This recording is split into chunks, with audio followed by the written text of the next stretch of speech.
Before we start, I should warn you that there will be some incredibly heavy spoilers for Blood and Wine in this video, so if you haven't completed that DLC just yet, click away and play that first.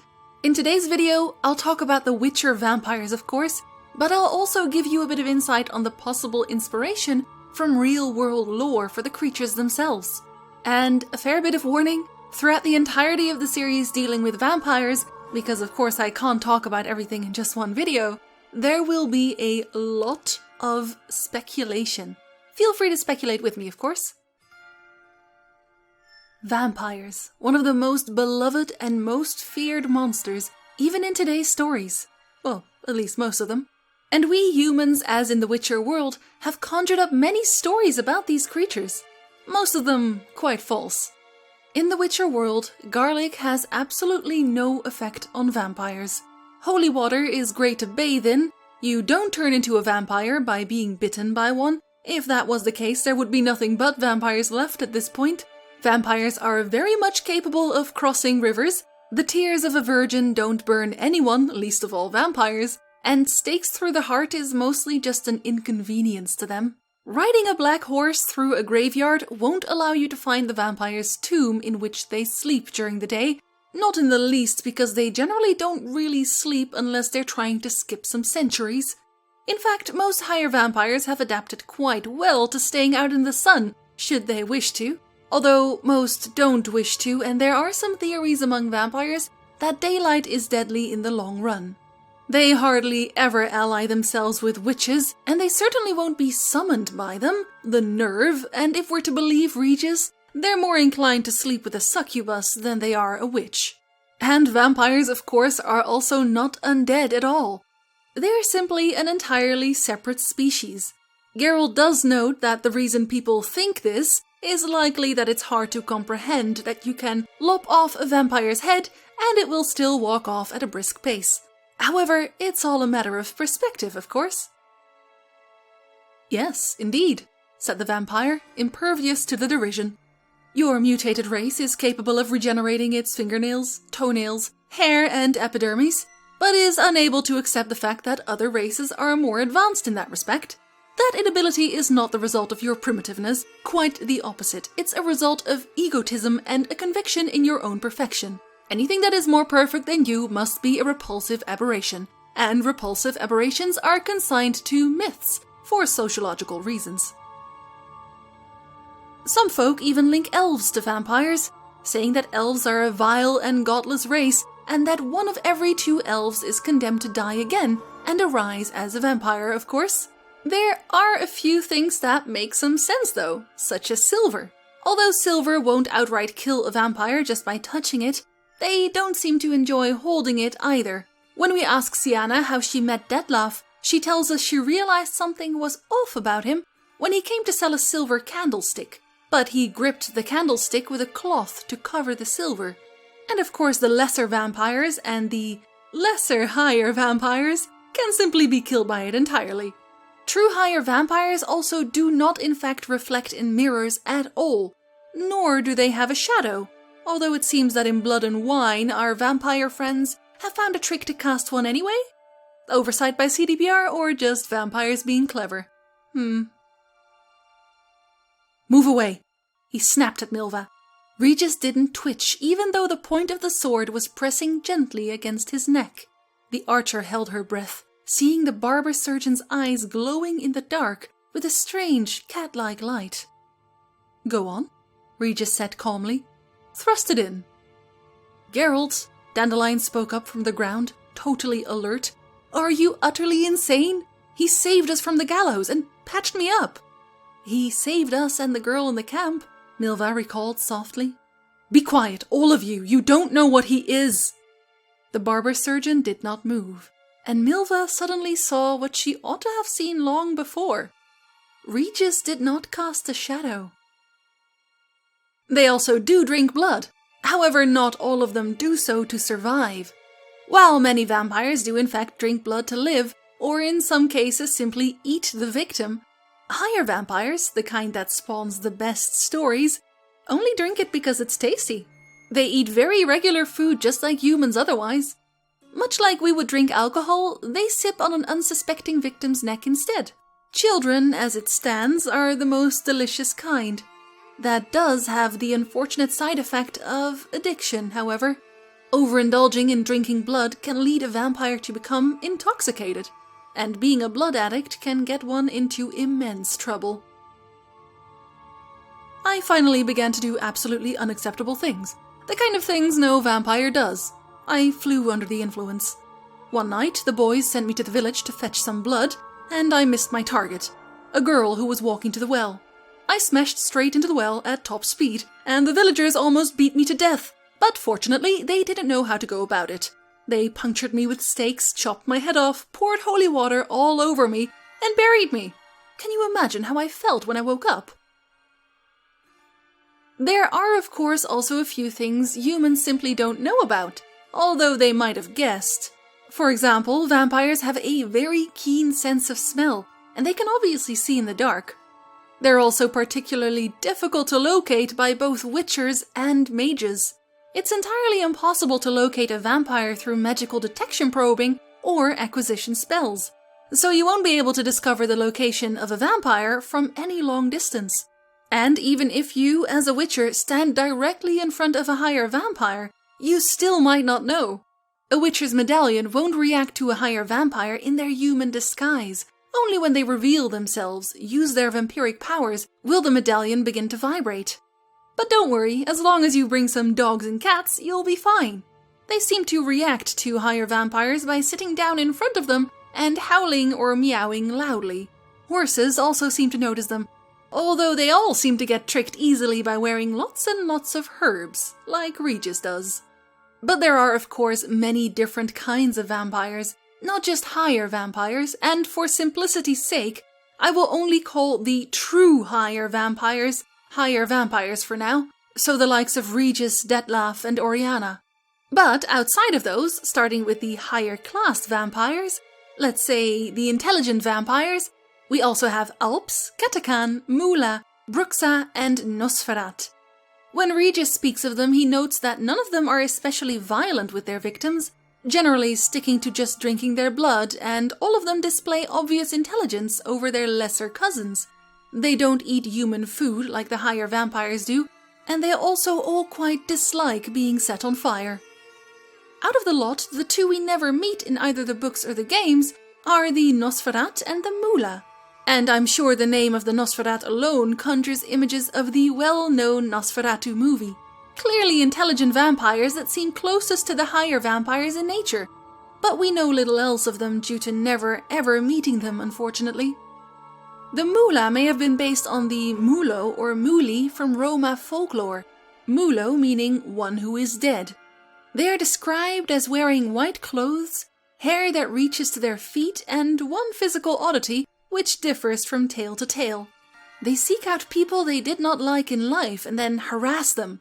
In the case of the Witcher world, harassing them would likely mean to drink their blood until they die. If we go by the original folklore, a Mula would also be able to turn invisible. It's possible the Mula was cut from the games because they seemed too much like the Bruxa, and the Alp is already very much like a Bruxa, so too much of a good thing, perhaps? What's curious about the folklore behind this vampire, however, is that they make a very direct distinction between a male and a female type. A Muli is female and the Mulo is male, whereas Bruxa and Alps in the books and games seem to be female and female only. Even though the Bruxa also has a male version in folklore, the Bruxae. Perhaps we've just never met them before. That's entirely possible, of course.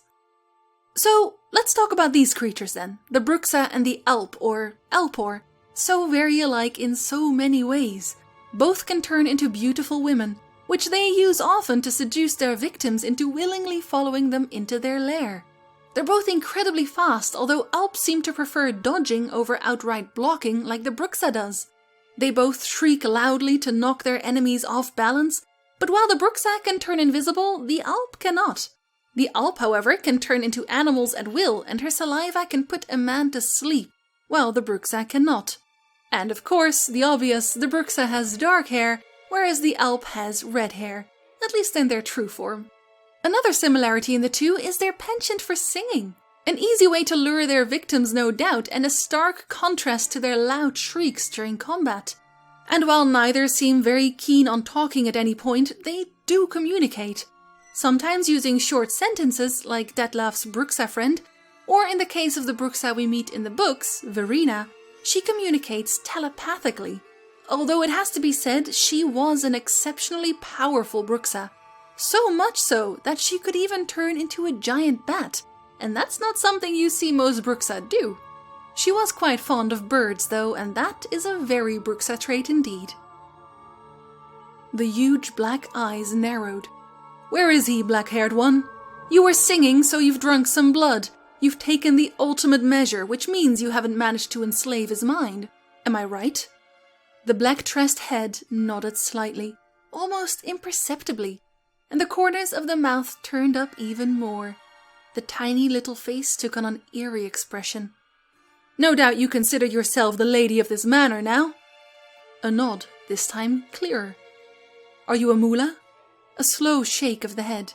The hiss which reverberated through his bones could only have come from the pale, ghastly smiling lips, although the Witcher didn't see them move.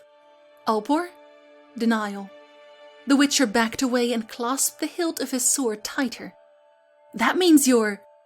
The corners of the lips started to turn up higher and higher. The lips flew open. "A Bruxa!" The Bruxa being mostly taken from the Portuguese Bruxa, who turns into a bird at night and attacks unsuspecting travelers. In the stories, a Bruxa was literally a woman who became a vampire through witchcraft, and they are especially fond of drinking the blood of children. It was also said that they could turn into many different animals like a rat, ant or wolf, but it seems the game has granted that ability to Alps instead. It was strongly believed that the Bruxa was only active between midnight and 2 a.m., and while they don't lie dormant outside of those times, of course, Alps are described as being most active around midnight. The next story is that of the German Alp, who is, curiously, described as always male. Usually a recently deceased man, of course, but a woman can also birth one if she screws up tremendously during her pregnancy. The German Alp was strongly connected to nightmares, sleepwalking, and horrible fits and seizures during their sleep. And as we know, the Alp in the Witcher world can induce sleep through her saliva. And not only that, if their victim is already asleep, it is said they would have horrible nightmares. Fun fact, it's likely that the German word Albtraum originated from this creature. It means nightmare, and the Alp was also sometimes known as, you guessed it, Nachtma, which again means nightmare. Like the Portuguese Bruxa, Alps could also take on the forms of many animals, and in any form it took, it was said to wear a wide-brimmed hat, or Tarnkappe, meaning magic cap. Imagine running into an animal wearing a wide-brimmed hat now. It's probably an Alp. It's also very protective of its hat, mind you, because it grants him power, so it won't like it if you try to grab it. This hat is said to give the Alp the power of invisibility, which in the Witcher world is given to the Bruxa instead, of course. Interestingly, both these origin stories state that the Bruxa and Alp are impossible to kill. In The Witcher, of course, we hear from Regis that only another vampire can truly kill a vampire, but he doesn't specify whether this applies to higher vampires only or literally any vampire. However, when we meet Dettlaff for the first time, he tells us we've butchered a Bruxa who was dear to him. So, can we assume that anything but a true higher vampire is entirely killable? Well, we can't assume anything, of course, but it seems very likely. The final story, which I believe mostly influenced the Alp, is about the Irish Jargdu, literally red bloodsucker. The girl at the center of this story was a legendary beauty, with blood-red lips and pale blonde hair. Very reminiscent, of course, of the Bruxa and Alps turning into beautiful women to lure their victims. Many tried to win her hand, for she was not only beautiful on the outside, but also within. However, instead of a nobleman, she fell in love with a broke peasant. He was kind and beautiful also, but her father cared only for money. So instead, her father gave her to an old, cruel man who abused her day and night, while the father gained more riches through this marriage. Her new husband delighted in drawing blood from his new wife, and in the end, she committed suicide by starving herself. Before she died, she renounced God and vowed a terrible vengeance. The village had known that her husband was a cruel man, but none had come to her rescue. And so she rose from the dead the night she was first buried, remembering the blood she lost by her husband's hands, and she became Jarkdu. After killing both her father and her husband, now she would steal blood from innocents, singing a strange haunting song to lure them into the night where she would take their blood. So, if I'm not wrong, we find most of the Bruxa and Alp characteristics in these three tales. Bruxae and Alps are truly very alike, and they seem to get along quite well, too, considering we sometimes see them work in groups in The Witcher 1. Much unlike the Katakan, which is a curious vampire indeed. Katakan are sometimes classified among the higher, more intelligent types of vampires, but sometimes they're classified as lesser ones. The main reason for this is their age. The older a Katakan gets, the more adept, powerful, and intelligent they seem to become. The truly ancient ones are even capable of disguising themselves fully as functioning humans, much like the true higher vampires do. Case in point, Hubert Reich, the Katakan that attacks Priscilla. He hides among the people as a coroner. When in their vampire form, it's relatively easy to determine how old a Katakan truly is by looking at their claws. A Katakan's claws continue to grow throughout their entire life, and of course they don't generally cut them as they're used to murder with. They also have a slightly more dangerous cousin, the Nekurat, but we've never seen those in-game. We can assume they're simply far more violent Katakans though, as they are both described as enormous bats. Katakans can also turn invisible, seems to be a vampire theme, and they are notably more powerful during the night, perhaps through the influence of the moon. Unlike most vampires, Katakans do seem to have differing personalities as well. They're not always simply driven by bloodlust.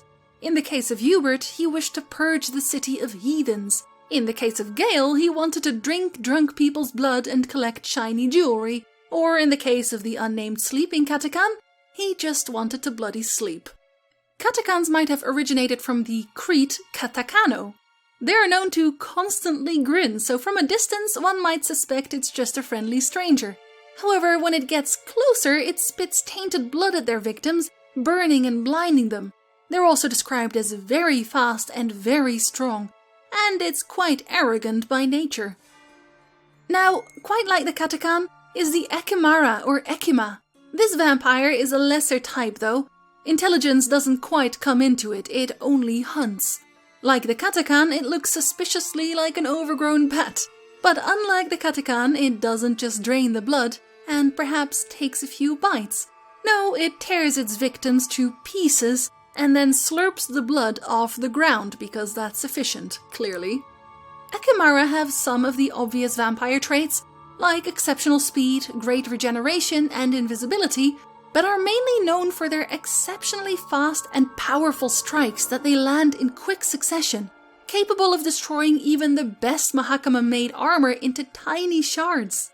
Ekimmaras are likely based on the Edimu or Ekimu from the Sumerian religion, one of the oldest vampire myths, described as ghostly creatures, a vampire that initially emerges as a soft, blurry shape with no bones, just bags of blood with red glowing eyes, and instead of a nose, a sharp snout that he sucked blood with. If it survived for 40 days, it would develop bones and a body and become even more dangerous. This also seems to have influenced the Katakan lore though, as they do become more powerful with age. They were sometimes also described as winged demons or evil wind gusts. Ekimus were violent and angry vampires that did not in fact disappear, but instead hide among the homeless in big cities, bringing disease and pain, another trait that they seem to share with the Katakan. It seems Ekimmaras don't quite like the northern climate though, a trait they share with our next vampire, the Fledder, also a quite bat-like lesser vampire. They generally hunt around run-down city districts, cemeteries, or even in the wilderness if you're unlucky. Instead of approaching head-on, they instead ambush their victims by diving right on top of them and completely destroying their target. And because someone has to be, the Fledder is actually the weakest vampire you can find, but still very, very dangerous, of course. Even when their victim is already dead, they still continue flailing at the body, and while it can jump very high, it can't actually fly. It doesn't seem like the fledder has any particular inspiration other than the general vampire one. It's literally a giant, very aggressive bat. But we get a better hint from its cousin, the Garkain. They look immensely like a fledder, but they're incredibly disgusting, or I should say even more disgusting than a fledder. So disgusting, in fact, that the sight of one can paralyze a person. It literally uses its ugliness as a weapon, often mistaken for a gargoyle due to their constant lurking on rooftops. They also dive onto their victims like fledders do, but they don't mind chewing on already existing corpses either. Maybe that's why they're so disgusting. But if they do get their talons on a live victim, they delight in tearing it to shreds and rolling around in the leftovers. They also come in the alpha variety, which is just a stronger and slightly more cunning Garkain. They often kill for pleasure too, not just to satisfy their hunger. In Australian folklore, the Garkain is a hairy man-sized bat creature with massive black wings and vicious canine teeth. It's not necessarily described as drinking blood, but as consuming flesh. It hunts by roosting in a tree and waiting for innocent passerbys to jump on top of and tear to shreds. However, it's often not even necessary to truly fight, because its immense stench renders most people unconscious. Pretty spot on as far as Witcher Garkains go. There is one final vampire we need to talk about though, the Proto-Fledder. We meet this vampire in the cave of the Unseen Elder, and this place deserves a video entirely on its own. So that's just what we'll do. In the next episode, we'll dissect that particular cave as best we can. But until then, I hope you enjoyed this bit of story, and I'll see you next time. Va veel! Ketmil, everyone! No long introduction today, so let's get straight into vampires. Last time we ended on Proto-Fledders, and they are a very particular case. The only place you will find the Proto-Fledder is the cave of the Unseen Elder. And this cave in and of itself is a very interesting place to begin with, of course. If we're to believe the higher vampires we've spoken to, the cave contains a piece of the actual vampire world. So let's dissect this place for a bit. Next to the cave's entrance, we find a small shrine. The shrine depicts what seem to be two horned horses, joined at the tail. Beneath it are some candles and what I believe are food offerings. A chicken leg, piece of cheese, small fish, and some grapes. Now why would this be here, and why are people still lighting candles in front of it? Still bringing food there to offer up? Do they know who lives in this cave? And if they do, why are they worshipping him? Or in fact them, as the Proto-Fledders still live there too, and perhaps other vampires had in the past as well. When we enter the cave the first time, we run into murals on the arches along the hall. We see what could only be a higher vampire, with large wings spreading from his back and wearing a kilt reminiscent of the ancient Egyptians, with matching Egyptian sandals. He seems to be wielding a dagger as well, and around his neck is a strange symbol which, from this angle, really just looks like an upside-down Greek letter, the Omega. But don't worry, we'll get to that. Moving on through the cave, there are vampire tribe symbols everywhere. The snake encircling a hand, symbol of the Tedet tribe, who went east, beyond the Blue Mountains. The hand gripping a dagger, symbol of Amarun, who ventured beyond the sea, and the hand with cut fingers and a drop of blood in the center, symbol of Garasham, Regis and Dettlaff's tribe, who stayed around this part of the world. Eventually we get to the Unseen Elder. As you get closer to his lair, all animal sounds disappear. No rats, no bats, nothing. The Elder greets you with a question. Mets, Tai, Zel, Metau. Which might mean something like, who disturbs me? And Regis responds with, Sporenni veres nats atrannes, avile cleva Regis etu. Which might be a Regis introducing himself. Perhaps I came from the city, my name is Regis, and when he is interrupted by the Elder shouting, Dettlaff! which perhaps means silence? and he freezes Regis in place, or puts him to sleep, as he says. Now, before we talk about the rest of the cave, let's have a look at the Unseen Elder himself, of course, who bears a striking resemblance to the mural we found earlier. Incredibly striking. And we now see that it isn't an omega sign he wears around his neck, but the horned horses symbol we saw in front of the cave. Taking a close look at it, we can kind of see scales on these horses, and their noses actually seem more beak-like than horse-like. A dragon, perhaps? Don't worry, we find a much bigger picture further into the cave, but clearly whatever this beast is, it's very important to the vampire race. He's also wearing the kilt, of course, but his skin isn't smooth. It seems like he's been marked several hundreds of times. The dagger, however, is missing. We might surmise that the dagger was used to ritually poke those several hundred holes into his body. On his stomach, letters seem to be carved too, but unfortunately they're unreadable. He also comes across as quite malnourished, whereas the mural showed a smooth, young skin. The Elder is, of course, very, very old. So do vampires show signs of aging after all? It doesn't take long before the Elder throws us out, and we get to explore the rest of this cave, which seems to defy gravity. Waterfalls flow upwards, rivers upstream, and Geralt can walk on the ceiling at certain points too. And we find a few things of note here. First, the rest of the Hengaith set, which seems to be a sister set to the Tesham Mutna armor that we find at Tesham Mutna, the vampire fort. Hengaith being red and Tesham Mutna being black. Hengaith is very, very likely based on the armor worn by Dracula in the 1992 movie, which is actually quite reminiscent of a human stripped from skin, showing just the muscles. The Tesham Mutna set, of course, looks entirely the same, but black.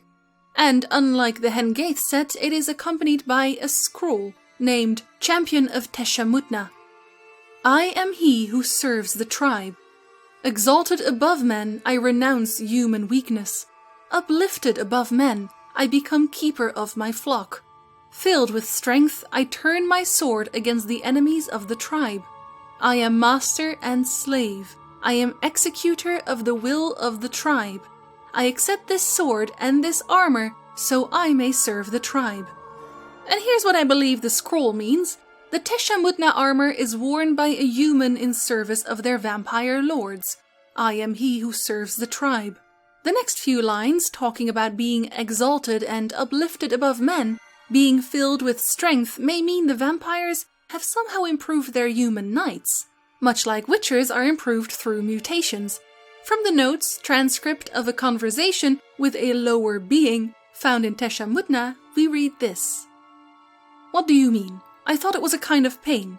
I have carried out tests in my laboratory on people, and I discovered that a mother subject to appropriate stimuli is able to forget about her child and think only about how to avoid pain. So fear would be similar to pain? No, pain rules the body, but fear is born in the heart. Oh, yes, what you say is very interesting. I think I will have to examine your heart in the laboratory. What do you mean, examine? I mean examine. Take it out and subject it to proper examination. But, sir, that would kill me! Yes, your mortality is a great inconvenience, but was not me who created your species, and I am not responsible for its excessive frailty. So it's clear that they do try to understand what makes a human tick, how they work, what all these different emotions are. Fear seems to be an emotion they were unfamiliar with, which is evident when Regis, while he does try to dissuade Geralt from the meeting, doesn't seem to fear meeting the Unseen Elder. He just logically feels it poses a clear risk to both his and Geralt's health. Although of course they do learn what fear is in time, as Regis describes feeling fear in death. When asked why the Unseen Elder hides like he does, when, let's be honest, he could probably kill every human in existence if he really put his mind to it, Regis tells us that this world is foreign, unpleasant, hostile even, and the Elder isolates himself because of this. Mind you, he doesn't describe it as a scary place, just unpleasant. Vampires don't seem to hide because they fear humans, of course they don't. They just don't want to deal with them, but more on that later. So, in their unwillingness to deal with humans, they likely picked a few subjects to act on their behalf. The next part of the scroll, I am master and slave, I am executor of the will of the tribe, seems to indicate that, while they are still subservient to vampires, they are masters of the humans in their area. Think of them as an overseer, keeping the human cattle in check, but also defending them if need be, like a shepherd. After all, we can't have the cattle die just like that. These champions of Tesham Mutna would live among the humans as an ever-watchful eye in service of the vampires that drank their blood. As far as translations go, there's not too much to go on. Hen from the Elder speech would mean old, but Gaith isn't a word we've heard of yet. The only thing I could find on the word in old texts is actually from the Bible, in connection to the Sanhedrin, which apparently has something to do with a gathering, coming together. Blood Brothers comes to mind. But it's not very solid evidence. The Hengaith set can only be found inside the Unseen Elder's cave, not anywhere in Tesham Mutna. It is extremely unlikely that the Elder would allow simple humans to waltz around his domain just like that, and even if he did, the Protofletters would kill them regardless, as evidenced by the dead mage that teleported into the cave. So this armor set was likely only worn by vampires, whereas the Tesham Mutna set was worn by humans. And this poses a few interesting questions. Why would vampires need armor? For humans, it's natural, of course, they can die quite easily. But vampires? Especially higher vampires can only be truly killed by other higher vampires. Or can they? Is there something Regis hasn't quite told us? Perhaps because he knows humans don't have access to it anyway. While discussing Tesham Mutna with Regis, he tells us this. A torture chamber was thus outfitted in the dungeons of Tesham Mutna. Inside it, a cage made entirely of a special alloy of silver, Delvinite, and meteorite steel. What on earth is Delvinite? We never find anything with this name anywhere in the game. In fact, I can't even figure out what Delvinite is in the real world. I don't think it exists. Silver is of course expensive, and meteorite steel is as well. Not to mention it's supposed to be relatively rare. Not counting all the peasants seemingly hiding pieces inside barrels in their house, a meteorite is a fallen star, and as we know, they're not exactly found in heaps. So we have two expensive materials and one that, I'm going to guess, actually comes from the vampire homeworld. We know they have some metals that we don't have, such as the kind Regis ring is made out of. Humans would never have access to it. The cage they keep Kagmar in Tesham Mutna, stops vampires from using their powers.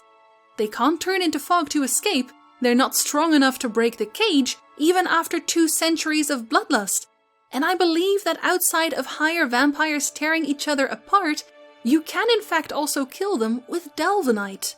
What other reason could a vampire possibly have to wear armor? They don't fear conventional weapons, and in fact the armor is left in the cave.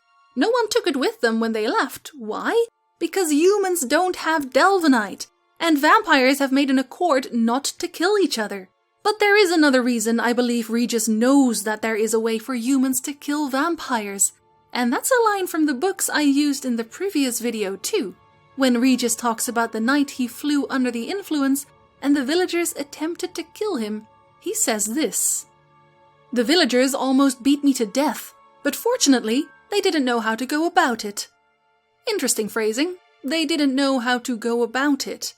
Meaning that there is in fact a way they could have gone about it that would have resulted in his death. Regis doesn't ever talk about the ways to kill a vampire properly. In the games he also doesn't truly explain, but the Elder utters this one sentence before Geralt and Regis summon Dettlaff. If you drink from him. So I think we can assume that a higher vampire drinking another vampire's blood permanently kills them. That's strange, isn't it? They still have plenty of blood left. What does a vampire bite do to destroy the otherwise immortal being that is a higher vampire?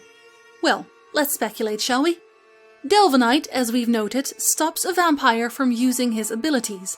superhuman strength, turning into fog, changing shape in general, what if it also stops their regeneration process? What if it's simply poison to them? As we know from Regis, their ability to come back to life, so to speak, really only stems from their extremely advanced method of regenerating. Purely natural, one might say. They simply evolved better than us. In the real world, for humans, tissue healing can be stunted or stopped through a number of factors. Lack of oxygen, or generally diseases that affect the autoimmune system. Delvinite might consist of a substance that is inherently poisonous to vampires. Or it might work like kryptonite, of course, I know you're all thinking it. But vampire teeth can't be made of Delvinite, of course. That would be silly. My theory is actually simple and based in the real world too. Just like a snake bite would, vampires inject poison into their victims when they bite. For their victims, that might mean they remain still and docile, so the vampire can calmly drink their fill. When Oriana drinks from the orphan boy, he seems strangely paralyzed and he falls over when she stops. She doesn't push him all too forcefully. So what if this poison, when used on another vampire, simply stops their regeneration process entirely, taints their blood? This would explain why only a higher vampire can truly kill another higher vampire. Regular vampires have been dissected before. We know quite a lot about them. But true higher vampires? You don't get to dissect those. It's all just a theory though, of course. We know too little to ever be sure, and I doubt Regis is keen on talking in depth about how to murder his own kind. So let's move through the cave a bit more. We find a note from a mage who teleported in here a long time ago. A pupil from Ban Ard, the wizarding school for men. He mentions Sorel Degerlund, a not-so-savory wizard from times past, and his theory that the boundary between spheres really is very thin here. The wizard was here to determine whether a portal from the vampire world to ours had in fact opened up. We follow the wizard's path around the cave, and throughout the place we find items, presumably from the vampire world. Strange skulls belonging to vampires, jewelry with blood-red stones, strange instruments, copper tablets, and ancient coins. We also run into an arch eventually, surrounded by murals. Above the arch, the dragon-like horses again. To the side, however, we find more interesting things for now. Two large, seemingly naked creatures. Their wings spread and what seems like horns on their head. The creature is reminiscent of the monstrous form we see Dettlaff take during our fight against him. But of course this mural has horns and lacks the second set of arms, or, dare I say, it looks like it has no hands at all, only wings. Very strange, but we'll discuss that further in a moment. On the other side of the arch we finally find a full image of the strange horse-dragon creatures, although we find even more, even clearer images further into the cave. Now with the whole body seen, it seems to be a chimera of some sort. Chimeras come in varying different shapes and sizes throughout the many stories told about them, but we've never actually seen a chimera in the Witcher books or the games. Could it be that the chimera monster also originated from the vampire world? We know it must be quite powerful, as the only record we can find of a chimera being killed is by the son of Hemdall and Hoylin, two mythical heroes based on the Norse gods. Perhaps they worship the chimera in some shape or form, because we know that vampires don't have gods, which makes sense considering they don't generally die. Sadly, we don't find any information other than their image in the cave. Moving on, we find another strange mural inside a small alcove. It looks like a glass-stained window, and it could depict one of two things, or perhaps even both. My interpretation of this mural is that it represents the gate between worlds that hides here, in these caves. Or the circles inside the mural might represent a certain planetary alignment that may indicate when a conjunction of spheres will happen. Or, of course, it could be both of these things at once. The uppermost orb also seems to be blood red, perhaps suggesting a blood moon. This theory, of course, hinges on the idea that vampires created these murals after the conjunction had happened. If they didn't, why would they depict a scene like that? But as this is all just speculation, let's just say that they did. And finally, we find the corpse of the mage that went before us, and on his person is a letter explaining what you're supposed to do when meeting an elder. Bend the knee while holding out your hand, offering an aragonite crystal from Hakland to the elder. Then speak, Etzelthi, laut niama. And we see Geralt do exactly this to be able to actually speak with the elder later on. But before we go back to the elder, there is one more symbol to find. Found again above an arch. It seems to be a snake eating its own tail, curled around a triangle surrounded by 3 circles. The snake is very likely a depiction of their version of, and I'm going to say this with a Dutch pronunciation, because I have no idea how to do this in English, Ouroboros. And I'm quite sure I still did that wrong. We know for a fact that Ouroboros is a known concept in the Witcher world. Nimue speaks of it, as does Oberon, in the NL world. In many stories, Ouroboros is meant to symbolize the infinite cycle of creation and destruction, life and death. Coincidentally, it's also a symbol of alchemy, which is originally what I figured the symbol meant to Regis, as he wears this same image on his gloves. So as it shows up in the Unseen Elder's cave, it can't just be an alchemy symbol. Especially as it also shows up when Regis opens the door to Tesham Mutna. As with most things vampire, it doesn't rightly get explained, but I believe it to be a universal sign linking all the vampire tribes. With the triangle depicting the divide between the 3 tribes, in the image that's the 3 circles, but still encircled by Ouroboros, bound together eternally no matter where they go. At this point we reach the Unseen Elder again and begin our little talk. We learn very few things from him that we couldn't already surmise otherwise. The gate between worlds does in fact lie in this cave, and the Elder believes it may open again in 100, 200, maybe 300 years. Bottom line, eventually. Maybe. When we talk to Regis afterwards, however, he says he doesn't believe the gate will ever open again, and that even the Unseen Elder likely knows this. But being this close to the gate, some things still pass through the cracks of the gate. Smells, for example. So staying here, guarding the gate, makes the cave feel more like home. I believe this is also why the cave looks the way it does. Outside of the obvious crazy physics going on in there, which might just be magic related, the flora seems interesting too. Luminescent plants like little light bulbs on long stalks, sprouting all over the place. Regis doesn't seem to hate light per se, he just isn't too fond of sunlight. So I feel like the vampire world itself isn't necessarily shrouded in perpetual darkness, but rather it has different light sources. For example, these plants. Considering Milva can see Regis' eyes gleam like a cat, it would go to follow that they need at least a minor light source to reflect off of. And speaking of minor light sources, the proto-flatters also seem to emit a weak light. The only vampire that seems to do any such thing. Looking at the bestiary entry, we find the obvious, that they're relatives to flatters. These, however, are flatters that never left the cave after they first came to this world. Now, that's interesting in and of itself, but the most interesting thing I take from that is evolution. Vampires are evolving, adapting to the human world. We even have some form of evidence for this in the book Forgotten Species, the Proto-Flatter. It states, this beast, the flatter's distant ancestor, arrived here from a parallel sphere centuries past. Yet, unlike the flatter, has remained untouched by any post-conjunction evolutionary processes. The proto-flatter emits a weak light. It's possible that in the vampire world, this would allow them to camouflage well between the also glowing foliage. However, in the human world, it really just makes them stand out no matter what they do. So the evolved flatters lost their glow. Their coloring changed slightly, so they could blend into the grey cities that much more. When you think about it, evolution for vampires makes a great deal of sense, and it's likely that all vampire species evolved in some way.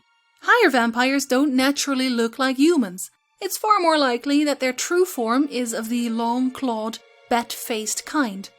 I consider Dettlaff's more monstrous form as well, however, since Regis doesn't transform into any such form while he's frenzied, that seems unlikely. While overcome by bloodlust, your last priority is to blend in, so it's probably more of a conscious use of your power to turn into a monster like that.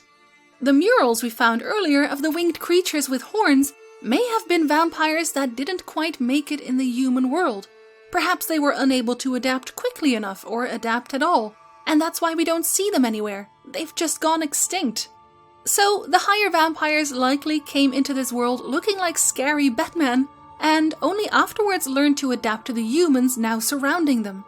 Elves and dwarves and such were around as well, of course, but as the humans started multiplying much, much faster, it made more sense to evolve to hang around humans more easily. Not because they like humans or because they're scared of humans, but solely with an eye on prey. Humans were the most reliable and accessible source of flesh and blood. Bruxae and Alps evolving to resemble beautiful women to more easily lure prey to secluded areas. Katakan, like higher vampires, learned to disguise themselves as actual humans. Ekimma and Fledders doing their best impressions of a gargoyle, and even higher vampires that enjoy regular food would prefer not to farm themselves, so having humans around to produce food otherwise is also useful. And as we know, vampires did farm humans as well, and still do. In Tesham Mutna we find several books and notes linking to this practice. The first, Human Husbandry and Care, details some basics. It's important to only give the human livestock the minimum required to survive and reproduce, but they reproduce quite eagerly, so that shouldn't be a problem. Humans always try to obtain more than they are given, so it is recommended that they only get a place to sleep, 2 meals a day, and access to water. This produces the optimal high-quality blood. Although it is noted they also need air, because vampires don't actually need air to live, so that's quite odd to them. The book also suggests that a different school of thought that deals with free-range humans, for lack of a better word, exists where they have greater freedom, care, and high-quality fodder. Apparently this makes the blood taste better, but it's much more difficult to do. In the next book, Battery Cage versus Free-Range Humans, the author explains the free-range method. This means leaving the flock in their natural habitat, so a village, or the vampire may create one that simulates it, and then making the flock dependent on its owner. Most easily done by guaranteeing its safety and access to high-quality food. In doing this, the flock is less likely to fear the vampire drinking their blood, and they may even enjoy it, which makes it taste far better. From a note in the Tesham Mutna dungeons, we can surmise that battery-caged humans did not enjoy their stay very much. Humans were often drank to death, much to the dismay of their vampire keepers. It's not so strange then that Tesham Mutna fell into ruins and the vampires there have seemingly all left, leaving only the torture chamber where Kagmar was held, mostly intact. No doubt the farming of humans the free-range way became even more popular after Kagmar hunted so many humans to death that people started hunting vampires. After all, happy humans are quite inconspicuous in Toussaint, which is strange to begin with. Toussaint, it's so very different from every other place in the Witcher world. Rarely any trouble, save now with vampires. Interesting, I should think. But we'll talk about that in the next part, along with the separate higher vampires, of course. Until then, vafail!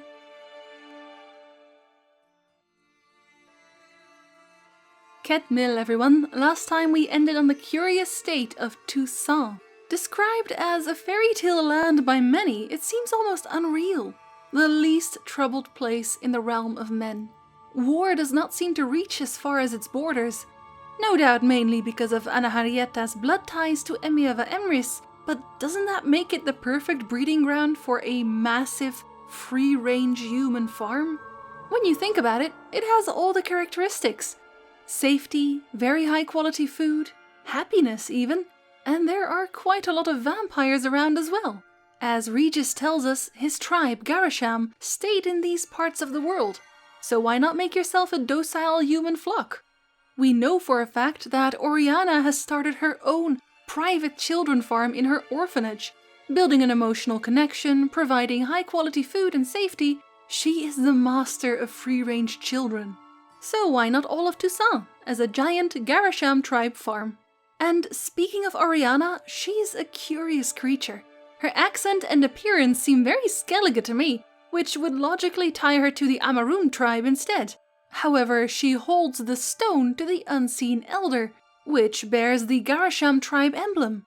Regis mentions that he knew her before she settled in Beauclair, meaning she used to live elsewhere. So, is it possible for vampire tribe members to defect, so to speak?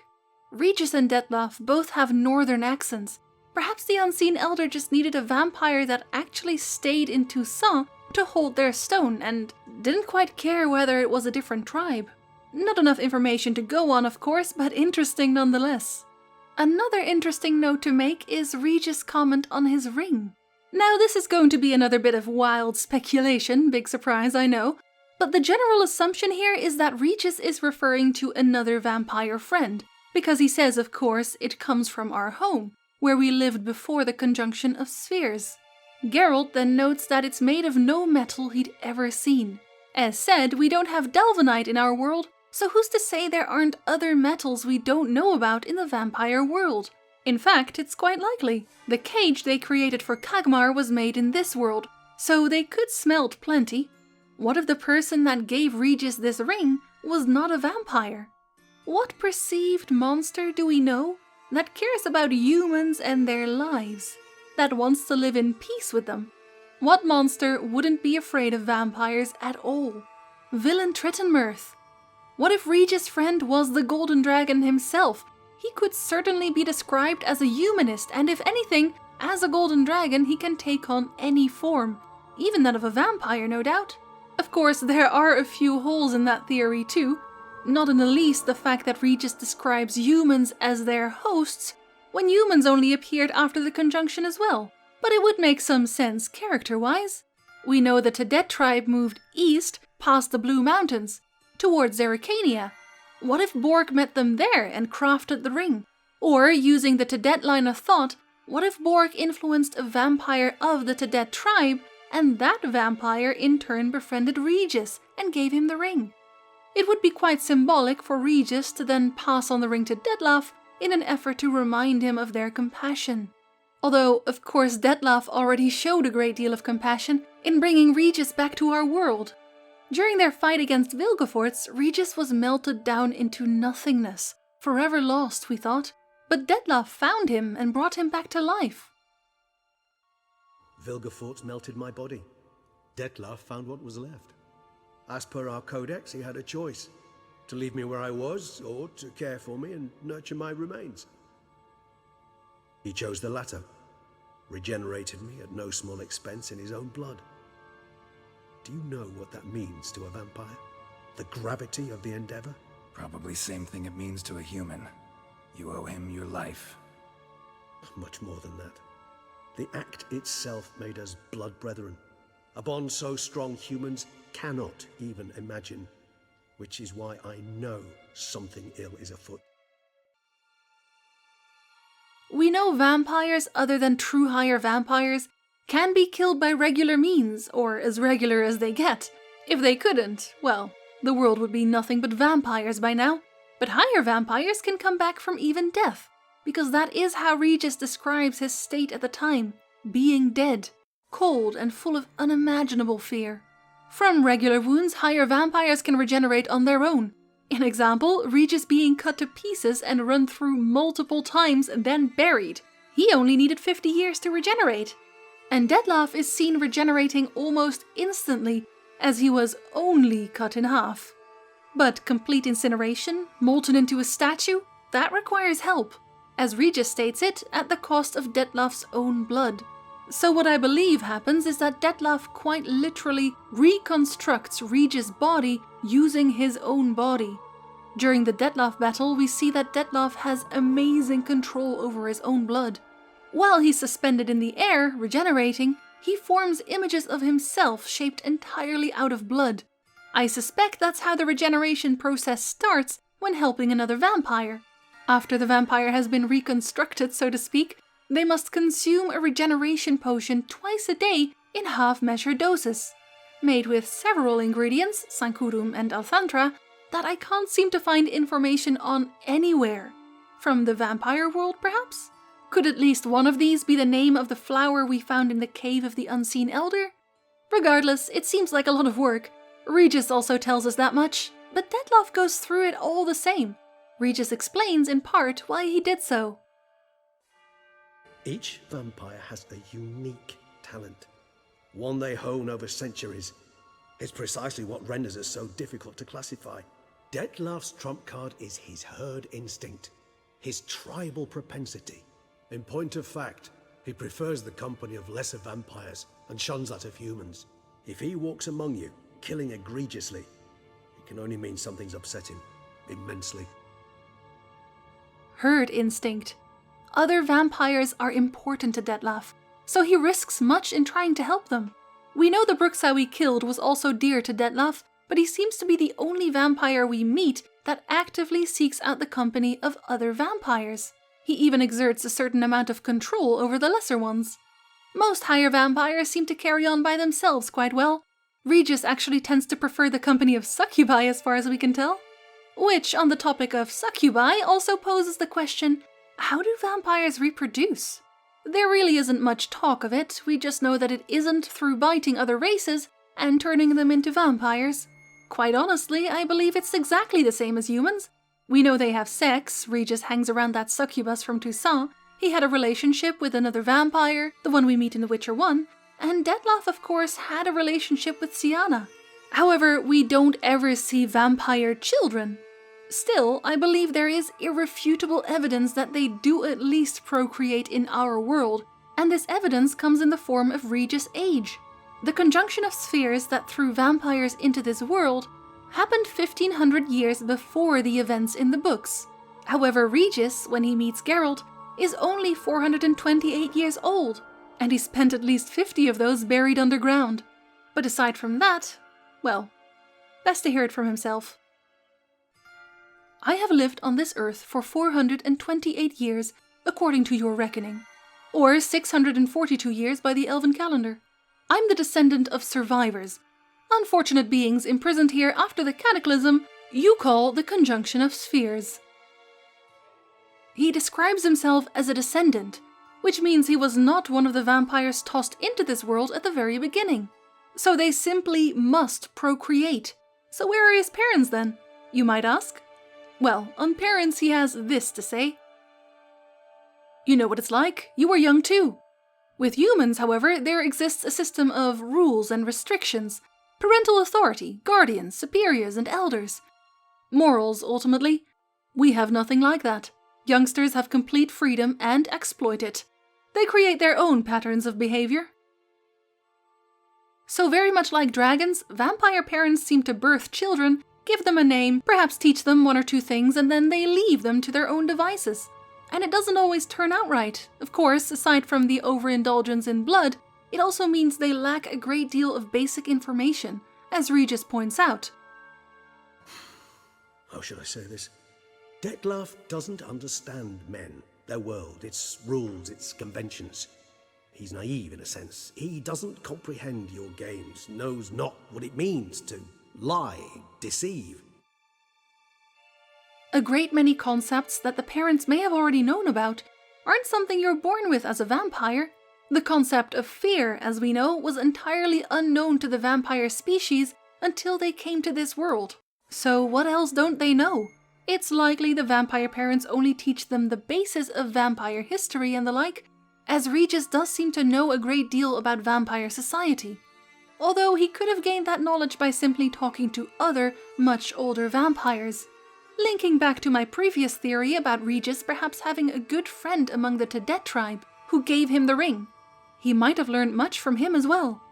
Age, you see, seems to be the only way they organize within the vampire community. At least among the higher vampires. Their hierarchy is based entirely on age. The older the vampire, the greater their say in vampire matters, and the stricter the punishment for going against their will. In example, the Unseen Elder, as the name implies, is simply a very, very old higher vampire. In time, if he survives, Regis could become an elder too. But all this does still leave one question. Why aren't there a ton of higher vampires around if they never die and they can reproduce? Honestly, the only reason I can think of is that they work like elves do. After they reach a certain age, they are simply unable to reproduce any longer. And as Regis says, humans arrived by the thousands. Vampires were but a handful. To be more precise, after the conjunction of spheres, there remained give or take 1,200 higher vampires in this world. And of that handful, if my theory is correct, only a few could reproduce at all. Not to mention that as they split into different areas of the world, there was even less chance of them mating, shall we say? And vampires do have genuine relationships, as we see with Regis and Dettlaff.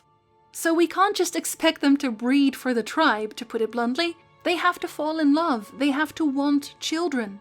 And even then, to stay with the elf comparison, aside from the inability to give birth at all after a certain age, they are also only fertile for short periods of time during their lifespan, before they're too old altogether. So that doesn't leave a great many windows for reproduction. We'd have to assume it's different per vampire subspecies as well in this case, as Bruxa and the like, as far as is known, can be killed by conventional means, but they're not extinct yet. Which also begs the question, can vampires interbreed with, for example, humans? I somehow doubt any vampire and human have ever tried. Vampires don't generally like humans, let alone fall in love with them. Dettlaff was an exception, and we can see how that turned out. However, vampires do seem to sleep with humans in some capacity, at least as far as we can tell from The Witcher 1. But they do so in exchange for their blood. When we meet the Queen of the Night, Regis' former girlfriend, she tells us it's all consensual, although it's unlikely their clients know they're visiting a vampire brothel. I won't go into what her vampire girls are exactly, because the game is very much in conflict with itself in that regard. When they transform during the fight, they look like Alps, but when they sleep with Geralt, they're Bruxae. It doesn't quite match up. However, I think it's somewhat safe to say that the vampires don't necessarily sleep with their customers, but rather hypnotize them in some way while they drink their blood. As it's fairly certain that the Queen of the Night is a higher vampire. When you ask the Queen what she does, she tells you, "I realize my clients' dreams, leaving them relaxed and content." That doesn't necessarily imply sleeping with anyone, although they do seem to also employ human women that actually sleep with their customers, like Blue Eyes. And judging by the marks on her neck, they also drink from them on occasion. The Queen of the Night tells you she desires to be a princess of the night, an eternally beautiful forbidden fruit. So perhaps they have found some way to keep humans looking young, perhaps even extending their lifespan in exchange for working in the brothel, aside from the coin they earn, of course. If my previous theory about the Tesham Mutna humans was correct, then perhaps these are some of the improvements they used on humans. As we know, higher vampires are all very unique creatures. They all have different abilities, strengths, and weaknesses, just like humans. Outside of all of them being able to turn into fog and fly off, hypnotizing powers and changing into a bat beast, Dettlaff can control lesser vampires, and Regis is immune to fire and intense heat. And yes, that does seem to be Regis specific, because Dettlaff is hurt by Igni, so the Queen might just be very adept at conjuring exceptional illusions for her customer. The final question we need to address here is, why don't vampires just take over the world at this point? And honestly, I think that's because it just doesn't suit them. If we look at Tesham Mutna, the place is abandoned. Humans are no longer being held in cages, no bloodletting is going on anywhere, but the fact that this castle was here to begin with, the fact that vampires did lock up humans at some point in history, proves that they're entirely capable of these acts. Perhaps they even did rule part of the land at some point, so why stop? I'd hazard a guess that it's because of these different schools of husbandry. I theorized before that Toussaint is a giant human farm. Happy people produce tastier blood, so why not make everyone happy instead of locking them up, frightening them? Wouldn't you rather drink crystal clear spring water over slightly chalky tap water if you had the choice? And if they just outright killed all the humans, how would they farm easy happy people blood? But aside from that, when Kagmar went on a killing spree, the vampires intervened because humans started to hunt them, along with witchers and sorcerers. They weren't afraid of them, but they were quite annoying, and we all know vampires like their peace and quiet. However, most importantly, I believe vampires, even the higher ones, have probably figured out they were underestimating humanity. We're a very resourceful species. If our survival hinged on defeating vampires, someone, somehow would find a way to do it. Even if it's just defeating them and then ritually cutting them into pieces every year to interrupt their regeneration process. Yes, you would have a whole lot of cutting to do each year, but hey, I'm sure we turn it into a festival somehow. Killing aside though, it's just not practical for vampires. Most humans have very distorted views of vampires. We know almost none of the myths have any truth to them. So higher vampires are exceptionally good at hiding. The unseen elder, a being of unimaginable power, just wants to be left the hell alone until his gate opens again. And that's the whole point, I believe. The vampires are simply waiting it out. We know that conjunctions of spheres happen more than once in existence, so no doubt that gate would open eventually. Regis might be skeptical, but I really don't think the gate will stay closed forever. Especially as the mage we find in the cave specifically notes that the boundary between spheres really is very thin here. If nothing else, perhaps Avalach or Ciri could assist in opening the gate, for Regis' sake, although Avalach might be less inclined to put on a helpful face. Now to end with, I'd like to talk about something I didn't include when talking about Oriana. If you've played The Witcher 3 and followed it outside of the game as well, as you are now, you likely also know about the trailer A Night to Remember, in which Geralt slays a vampire. Many have noted that the vampire in that movie is Oriana, but I simply can't include it in her lore because the games and the trailer don't match up in regards to the rules. Much like the Queen of the Night quest is contradictory in what the vampires are exactly, and here's why. In the trailer, Geralt approaches the vampire, who is singing the same song that Oriana sings for the little boy in her orphanage. She also looks quite alike, and she has her voice. Geralt's medallion does not vibrate when she is in her human form, and we know from meeting Regis and Dettlaff that the medallion won't react to a higher vampire in disguise, only when they choose to use their powers, like when Regis used his to free Geralt and Dandelion while they were captured.